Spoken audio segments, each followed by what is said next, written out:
Yo, what up? Welcome to another episode of the Oakland Warriors podcast. I'm Patrick, and today I'm joined by Bubang and Chuong Bui. Yeah, all right. He's back. Yeah. What up? Hi, fellas. Hey. I want to talk about this ESPN Plus article that Chuong was bringing up about the G League. This is that what you're going to talk about? The second most exciting league in basketball right now? Yeah, I mean, they talked about, the article talked about the main takeaways from the G League bubble so far, right? And there were two prominent Warriors on that list of players that they wanted to mention. I think the list specifically was players that were first rounders that should be looking behind them because there are other G League players who might actually take their spots. Basically, these are underwhelming first rounders that are playing in the bubble right now, and there are two Warriors on them, or not just first rounders, but players that were drafted that kind of suck, and there are two Warriors on that list. Can we talk first about the G League Ignite? Because I'm not one for hyperbole or anything, but the worst thing about the pandemic is the fact that I don't get to go to Walnut Creek to watch this amazing basketball team. I know I'm over exaggerating, and forgive me, but Walnut Creek is not that far away from me. And to watch the number 1, number 2, and number 4 pick of next year playing together in a small gym for what I would imagine would be like $20 would be amazing. I think you guys the gym all is drive super up small, right? The gym is super small. Yeah, where in Walnut Creek are they playing? It's in a tiny gym. It's Las just a Lomas regular High gym. School? I looked it up. It's just like a regular, it's equivalent to, I don't even know how to even, it's smaller than a usual G League arena. That sounds fun.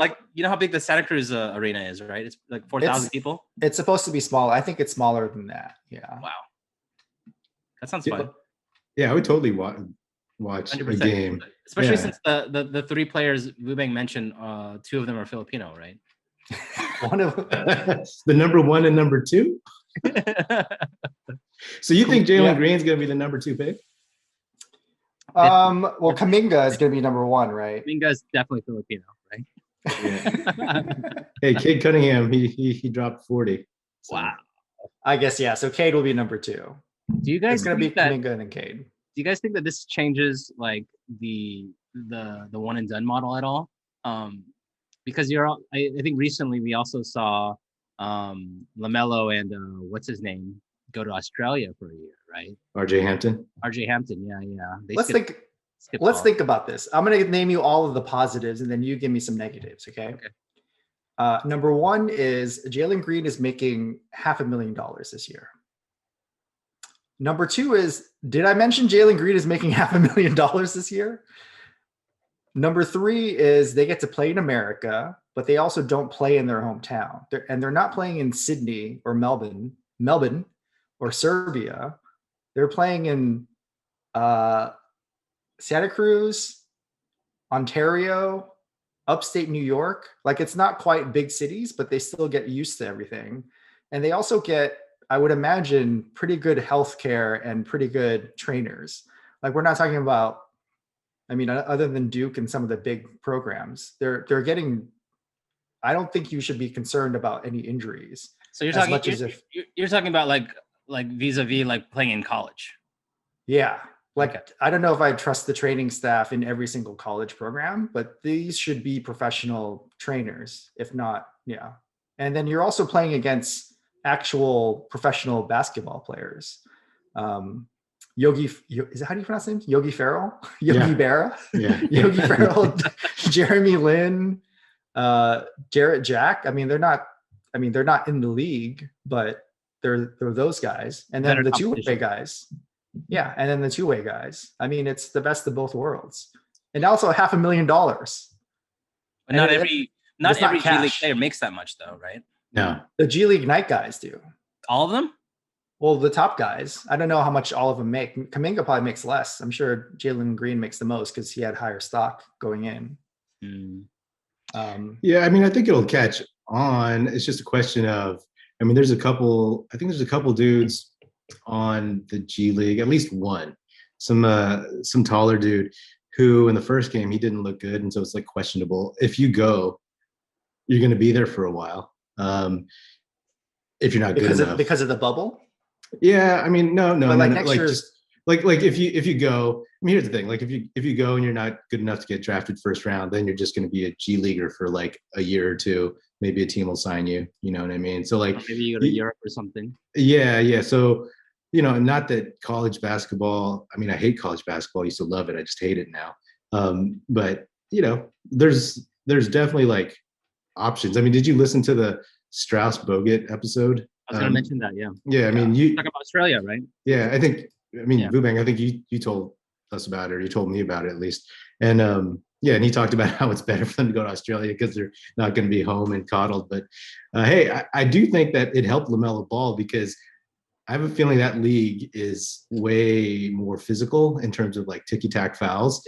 And yeah, and also like look how much better he is playing with teammates who are actually good for his game, right? Because he could throw passes that people probably in the NBL can't catch or can't convert and all this other stuff. Well, imagine LaMelo Ball on Ignite last year, if there was one. Imagine all of these guys. Imagine if James Wiseman, and LaMelo Ball Big and Jim, Anthony Edwards was playing for Ignite. Like, it's like who watched any Georgia games last year? Who watched 3 games of Memphis, and then who watched the Illawarra Hawks games? Yeah. I mean, it would have been great for them all to be on the Ignite. I mean, I don't see anybody unless you go to Duke. I mean, do you think there's gonna be like more than, I don't know how the Ignite team got conceived of. Like it was just like this place for these high schoolers to go, or if there will be more of them, or if they all have to go to the same team for some reason. I mean, it could expand, right? Like it was conceived not to be initially, I think this is my guess, is it's not meant to compete against college. It's meant to compete against Australia. It's meant to compete against Spain. That makes sense.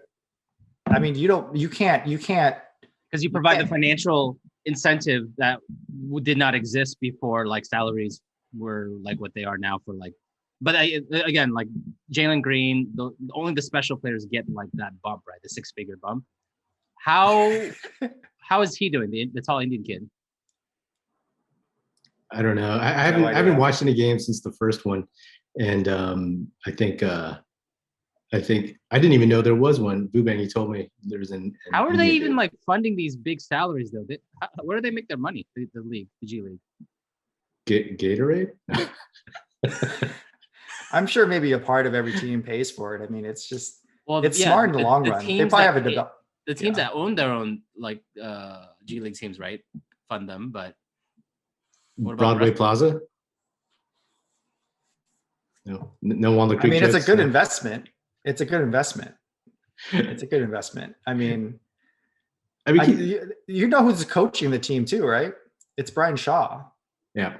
My theory is that they moved it to Walnut Creek because Brian Shaw just lives in the Oakland Hills and he doesn't want to commute. That's my theory about why it's in Walnut Creek, by the way. His agent was able to negotiate that as in terms of him coaching the team. Yeah. Well, he talked about how amazing it was to be so close to work, for a while. But, you make a good point, man, because if the G League was available last year to James Wiseman, are you kidding me?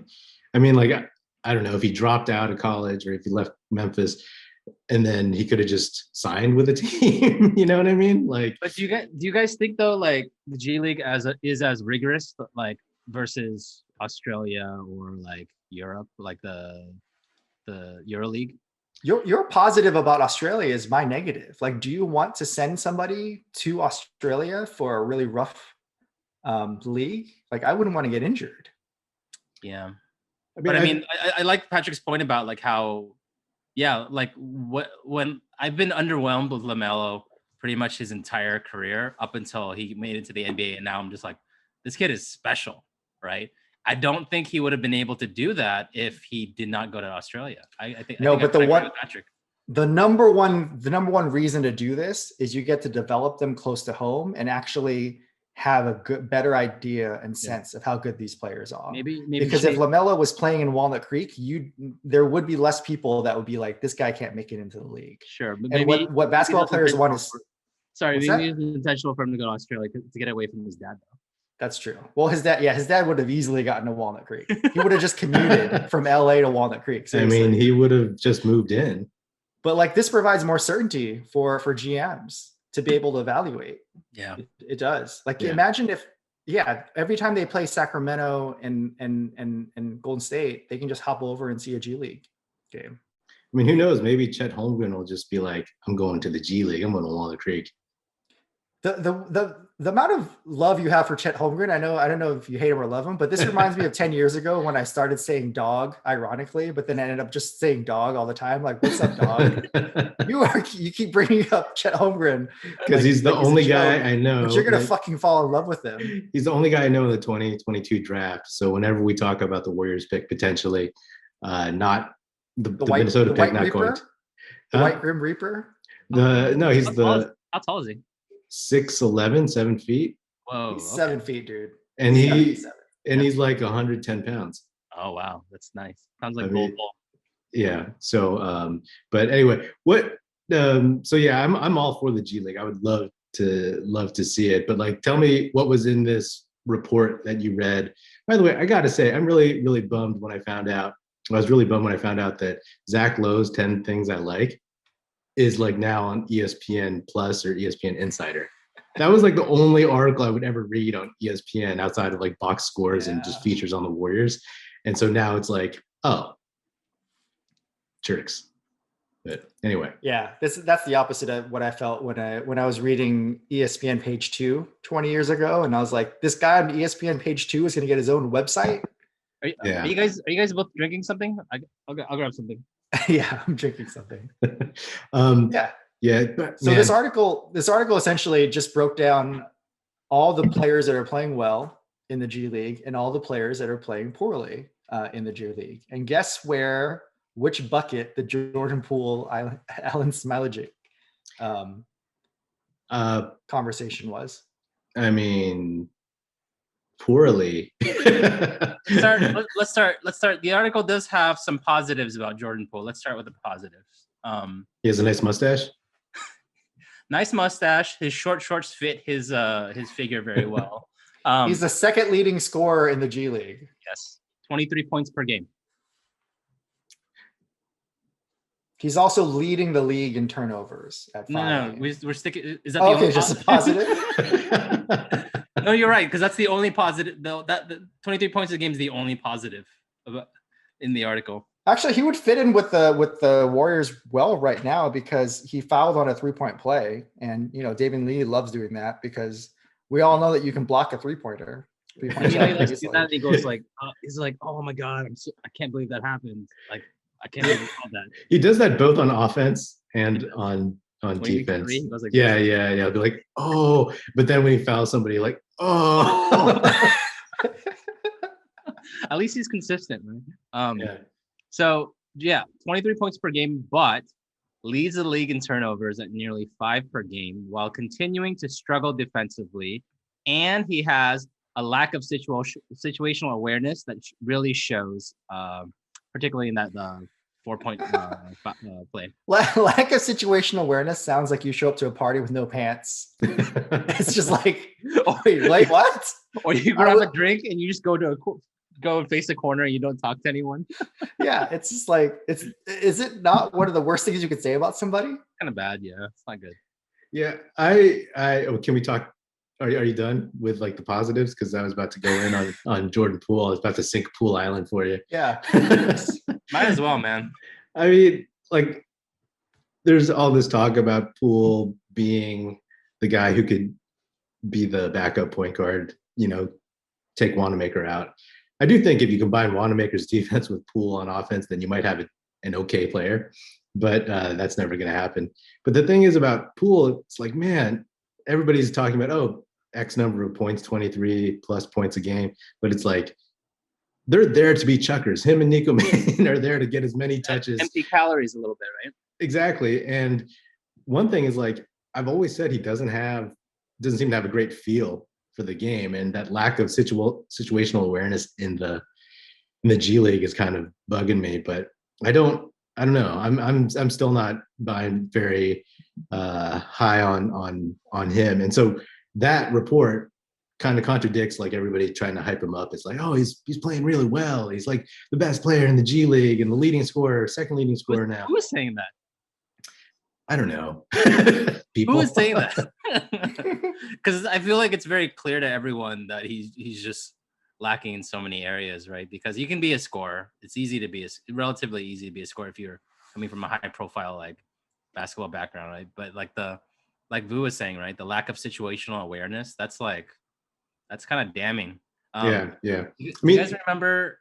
Sorry, go ahead, Patrick. No, like to me, Nico Mannion is a far better island to be on. Like he is, he just has a very instinctual feel of how to play point guard. And I think in the future, not this season, but next season, that's pretty promising. Like I'll take him over Poole any day. I think I agree with you. Yep. Do you guys remember the last half of last season, our lost season, when Poole was playing a lot of point guard and he was like kind of killing it? Like that's when I bought my condo on the island, and I haven't seen any of that again. Like, was it just like a blip? Like it was like an anomaly? No, thanks for buying. Thanks for buying my team. Thanks for buying my condo on the island, man. I didn't think there were any takers. I just like I bought the condo and just like inflated like the market immediately by doing it.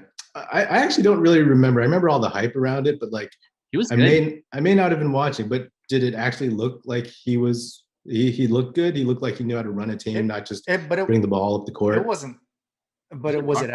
I mean, it was a garbage team though. Yeah, he wasn't being efficient though.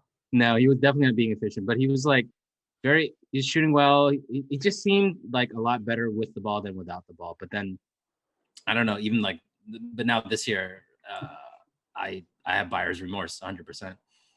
Yeah.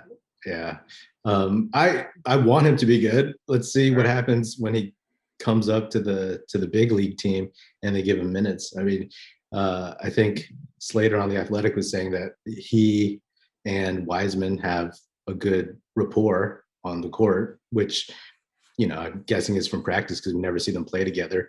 But smart on him, good business decision to latch on to the future of the franchise. But I don't see it happening. Think about this. Think about all the players that have gone through the Santa Cruz Warriors, and if you take away when they got drafted, we might be able to make better decisions, right? Because you think about the Jordan Bells, you think about Jordan Poole, you think about Damian Lee, and then you think about Chris Boucher, I've never got his name, Chris Boucher, Kendrick Nunn.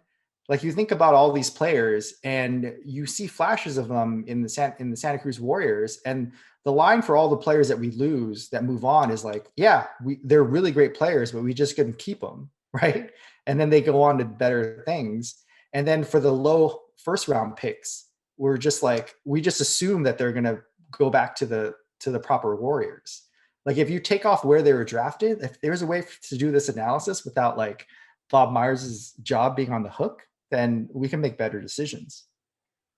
Yeah, I don't fully understand like if it was like how the G League works in the sense that all those guys that you mentioned, did we just pick other dudes from the G League to keep?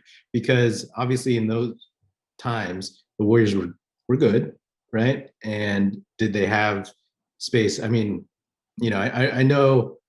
I remember when Boucher was on the Santa Cruz Warriors, and all the articles I'd read was that he was the best player on that Oregon team, better than Jordan Bell, more important. He just got hurt, right? And I was like, oh, great. This is like a lanky dude we could keep. Then all of a sudden, I saw that game where he got hurt. I was like, this guy's amazing. Did he tear an ACL? Or was it really bad? I forgot what it was. Yeah. Anyway, but like next thing I know, he's gone, and I'm like, oh, okay.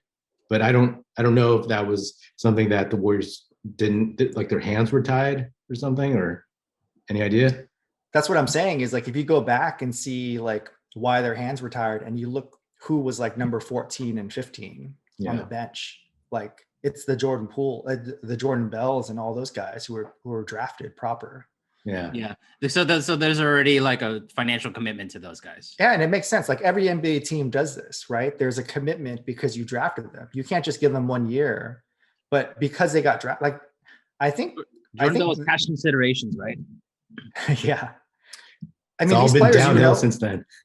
like all of the guys that Bob Myers drafts in the low first round, they were reaches. Like they were never guys that should have been picked that high. Poole, So there was Damian some Lee. weird. Who else? Jacob Evans. Speak of the devil. Who are all available now, back. by the way. Welcome back. Yeah. I don't know.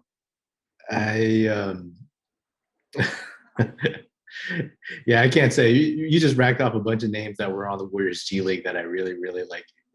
To hear them all at once, Boucher, Kendrick Nunn. I mean, that's kind of hurtful. But we also got Juan Toscano-Anderson through the C Dubs. So, I mean, let's be honest here. Like he's from East Oakland and was organizing protests during Black Lives Matter in Oakland and inviting other players. And all things being equal, there was 3 players to pick from. It would have been really hard to drop him. Like if he was not from Oakland and was not politically but he's also good at basketball though. Like I don't. But back then it was all things were even though. You know what I mean? What do you mean? Like it was a choice between him, Michael Mulder, and I forgot who the third player was. But he made it through, I think, because of all those reasons. Like you think because of the optics? The optics of it, yeah. I don't know, man. Like at the end of the day, they're still a basketball team that's trying to win games, right? But he also wasn't like as good as he was now back then when those decisions were being made. He's pretty delightful. I love how reckless he is with the ball sometimes too. No, I love him. I think he's great, but Patrick, you were saying he wasn't quick. I think he hustles. I've gone on other episodes and talked about how like the one thing that I was seeing from him last season and early this season was he didn't seem to have, he had the effort, he had some skill, but he didn't seem to have like NBA quicks. Like that was the thing that was like holding him back. Like I wonder what his scouting report was like when he was coming out of Marquette. But he seems to have, like not necessarily gotten quicker, but like he's just gotten better, right? Like more like savvier of a player, and he's taken advantage of everything in terms of like he's adjusted his 3-point shot, like I heard, and so he's actually hitting at a better clip. He's playing center. Yeah, right? I know. I mean, like it's like old school, right? It's amazing. You guys see his that alley oop? The he had like an alley tomahawk dunk alley oop from Steph Curry. Did you see that? Yeah. I had no idea he could do that. I was very surprised. Oh man, there was an article I think in The Athletic where they linked to a mixtape from his high school days. That dude is super athletic. I mean, that guy can get up. I had no idea. Yeah. Did you read about him? Like how his teacher was Al Adel's wife.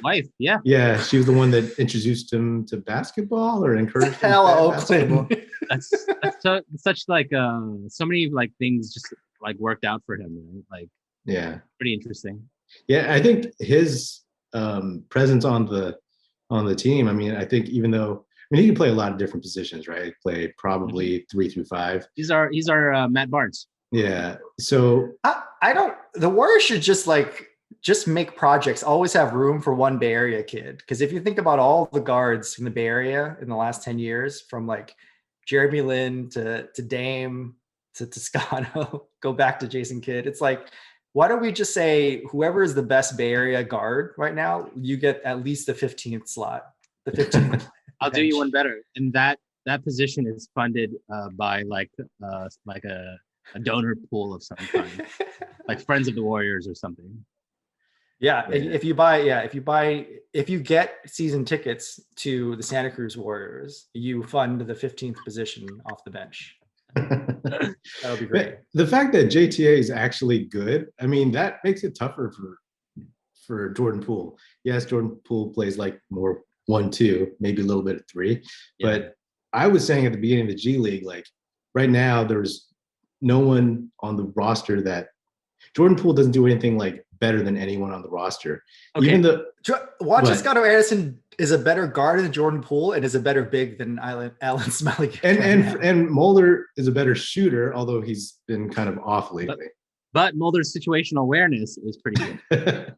Exactly. And Nico Mannion ultimately will be a better lead guard. Yeah. Mulder's off because they just throw him in for like 2 minutes and they expect him to hit all these threes. They're Like in the Charlotte game, the first Charlotte game, where it's like, where like everybody, everybody always kind of thinks like Mulder out there looks like Steph. And then he actually, when Steph stayed out of the game for 2 minutes, people thought Steph was playing. Mulder's so not used to playing that he's like one of those guys when like he does the rip away on the pants. Like there's that one last button that still stays on and then he trips it over and then he has to like put his toe through it and not rip through. And then he gets in and he's expected to make 3 threes in a row. Yeah. It's just not going to happen. Yeah, let him warm up a little bit because he makes the smart play. He'll always make the right play. I've noticed he's a pretty smart player. He's got crazy long arms. That's one way to tell him really from long Steph. And he's got like a 40-something inch vertical too. Yeah. Yeah, I think we were texting for about like 20 minutes straight about how long his arms are. It's like competing with Ron Adams. Ron Adams. I mean, this is like a top, like an all-time Warriors long arm team, right? Because you got Ron Adams on the coaching staff, and you got Kelly Oubre, you got Kent Bazemore. I have an idea for the episode. We should do our own arm length measurements.